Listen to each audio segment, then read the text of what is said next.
Hey there, listener. Jared here. I just want to let you know that, yes, I know I said I was going to be back last week with a new episode, but there have been some things that have been going on. Currently, I'm actually in the midst of moving, so it's been a little difficult getting some time to actually get in and record and actually edit. But I am back. I'm going to try to keep up as with the episodes as much as I can right now, even though I'm still in the midst of moving and all that. But hopefully, there shouldn't be any more interruptions. So once again, thank you again for listening. And, well, I guess let's go ahead and get started with this week's episode.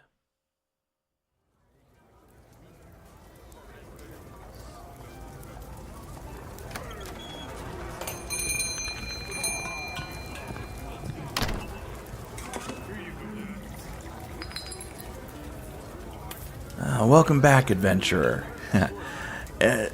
Go ahead, have a seat. I'll be with you in just a second. I just have to finish something over here.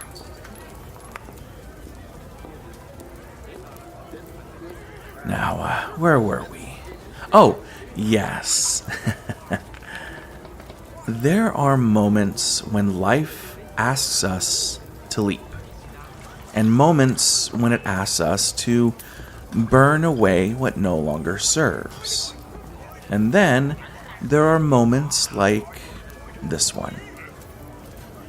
Moments that ask us to slow our hands, to measure instead of rush, to blend what was with what is becoming. Tonight, we speak not of extremes, but of balance earned, of healing that comes not from force, but from care. Tonight, we meet Temperance.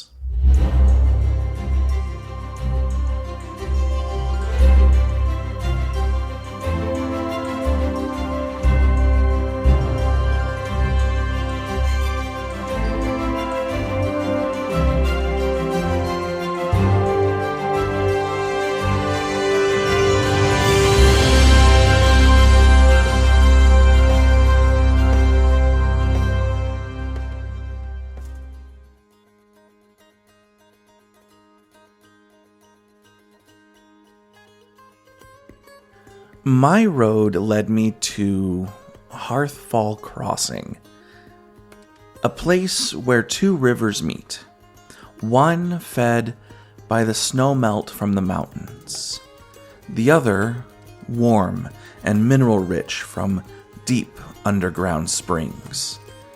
For generations, travelers stopped there to rest, to heal, and decide which road to take next. At the center of Hearthfall stood a stone pavilion open to the sky. Beneath it worked an apothecary named Maylin. Her table laid out with vials, herbs, and bowls of carefully measured powders. She wore no sigils of rank, no robes of power, only an apron, stained with 100 small attempts to get things just right. I watched her work for a long while before she actually noticed me. She poured water from one flask into another, not all at once, not hastily, a little. Then she paused, tasted, adjusted, poured again. "You've been standing there long enough to need a seat," she said without looking up. "I was hoping to learn what you're making," I replied. She smiled. "I'm not making anything. I'm balancing it."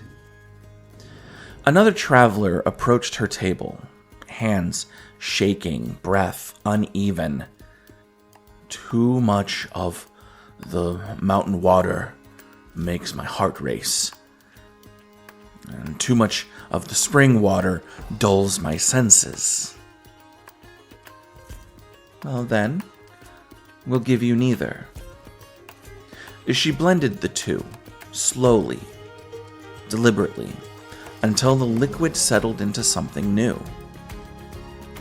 The traveler drank. His shoulders lowered. His breath steadied. Color had returned to his face. Later, as the sun dipped low, I asked her how she learned such patience. She rinsed her hands in a basin and said, "Once I tried to heal by force. I burned herbs too hot. I brewed remedies too strong. I thought healing meant more power, more urgency. And I nearly killed someone I had meant to save." Those words landed softly but heavily. So I learned that harmony isn't about choosing one thing over another. It's about listening long enough to know how much of each belongs. That night, I sat by the rivers. I watched cold water meet warm. Neither won, neither were vanquished, but together they flowed on, steadier than the other had been alone.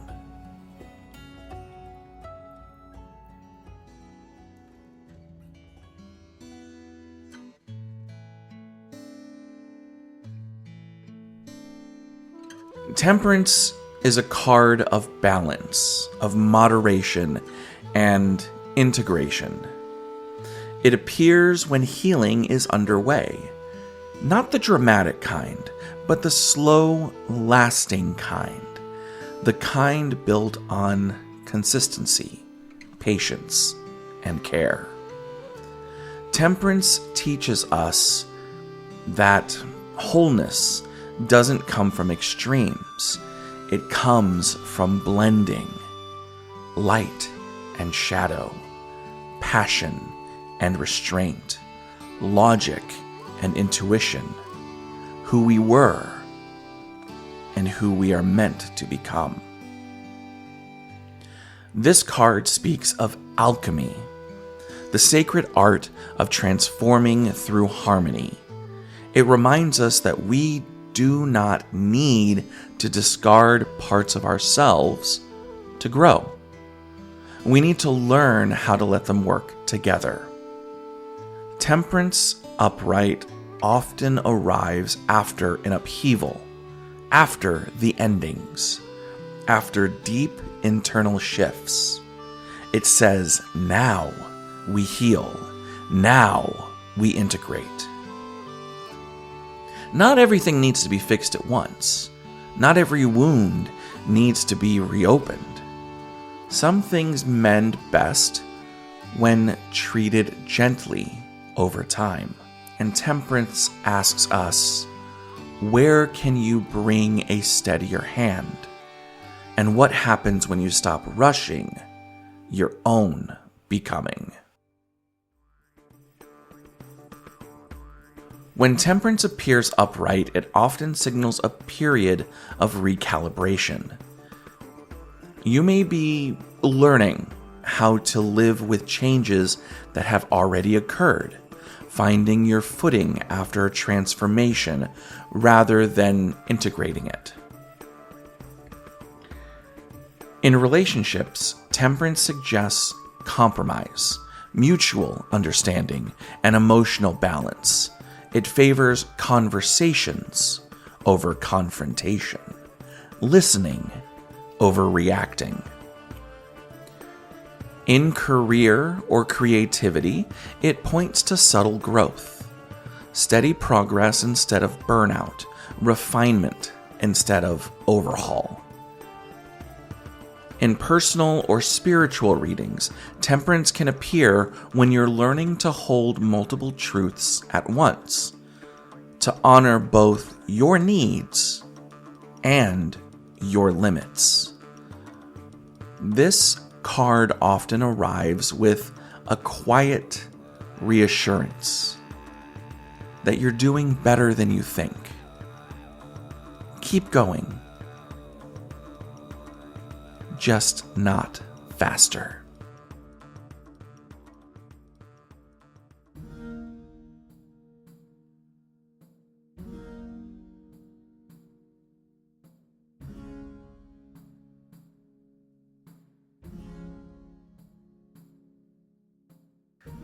After the card Death, upright or reversed, we're often tempted to rush forward, to replace what ended as quickly as possible.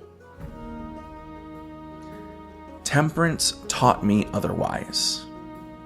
Watching Malin work, I realized how often I tried to heal myself by going to extremes, throwing myself into something new, or denying parts of who I was entirely. But healing isn't erased, and balance isn't indecision. Balance is commitment to show up day after day with a steady hand and an open heart. Temperance reminds us that we do not need to be perfect to be whole. We need to be present, willing to adjust, willing to listen. So if you are in a season of healing, adventurer, trust the slow pour. Trust the quiet work. Trust the magic is happening. Even if it's not shouting that it is.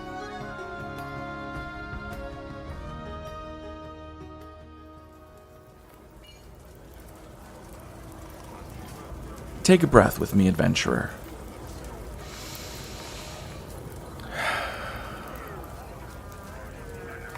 Let what you've learned settle. Because next time, we step beyond balance into something sharper. When resolve is tested and the heart must decide how gently or how fiercely it will guard what it has rebuilt. Join me then for Temperance Reversed. Until we meet again, adventurer, the Tarot Tavern is always waiting, where stories are etched in the cards and wisdom flows like mead from the tap.